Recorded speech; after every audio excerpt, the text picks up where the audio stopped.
Hi everyone, it's May 14, 2010. I'm Dwight Schmuck. This is the Schmuck Look. And yep, I'm putting this on later today than is normal. But I came across this thing in the BBC a couple hours ago and I needed some time to let it fester properly. On a number of for a number of reasons, on a number of fronts. It's just a crappy day in southern Vermont. It's been chilly and threatening rain, and yeah, it's just a crappy day. A lot of pain for yours truly. And I read this story about BP, British Petroleum, trying to thread a tube into the leaking pipe. And what they're doing is using undersea robots. Well, of course they're undersea robots, you dip. It's a mile down, for God's sakes. Human beings cannot operate at that depth. Sorry, our bodies get crushed, so they're using undersea robots. And of course, because of visibility problems, etc., etc.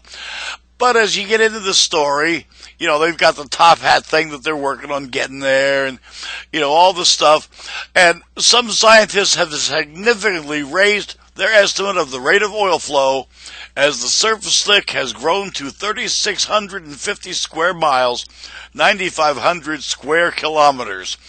And several U.S. senators have proposed a ban on drilling off the Pacific coast.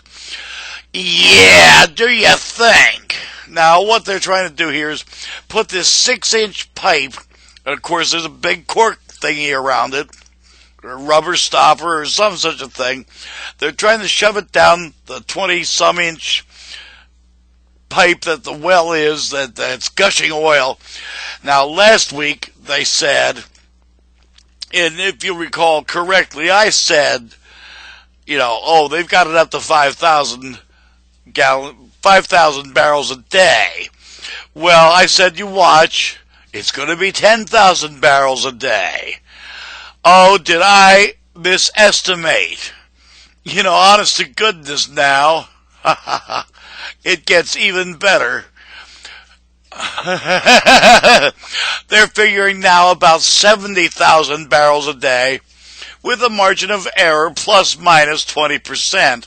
So, okay, it could be down to 56,000 barrels a day, which is significantly more than the 5,000 barrels a day they were estimating just last week.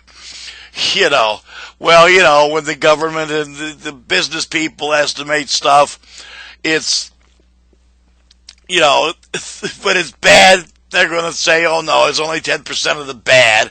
And when it's really, really good, why, they're going to exaggerate that too. Oh no, it's good. It's got to be 5,000% good. Now, what we need to do here, what we really need to do here, and nobody is ever going to do it, because of course they're all saying now that BP is going to have to pay for this, for the cleanup. Well, duh, but that's going to put them out of business. They don't have trillions of dollars at their disposal. Because as it stands right now, and you say this at the beginning of the story, let me see if I can find it here, just a moment. We've got more than 500 vessels and 13,000 people involved in the spill containment and cleanup effort. Effort is the key word there. Now, when this is all said and done, what we really need to do, and let's see if any of these politicians doing their grilling and proposing that we ban offshore coastal oil wells, all this stuff, let's see if they really got any testes, okay? Let's just see. Because what we really need to do is investigate these companies, and I mean all of them.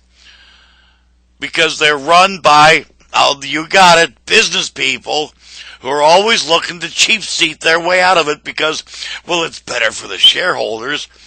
Oh, yeah, and you make the big bonuses because you contained your costs so much this year. All that cost containment, bonus, bank breaking stuff is on the backs of us people. And it's time we demanded that these guys At the very least, we're talking some stuff here that if the blowout protector was faulty, what have you, we're talking criminal negligence, involuntary manslaughter. And here's what I mean about the politicians growing a set. Let's see if anybody gets arrested for those charges. Criminal negligence, involuntary manslaughter. What do you want to bet it don't happen, folks? I'm here to tell you, were I the guy in charge, you bet it would happen. Oh yeah, we'd let some of these guys really answer for their crimes. Because what we have here, honest to God, it is a crime now against man and nature. 70,000 barrels a day. We don't get to use that oil for any damn thing. But we get to clean up for years. Thanks, guys. That's really good cost-cutting measures, isn't it? Yeah. Something for you to think about in your boardrooms while you're slapping each other on the backs, saying what a good job you did this year for the investors. Yeah. Sure you did. And you're going to draw your salaries? Where in the hell does that make any sense, folks? Where does it make any sense?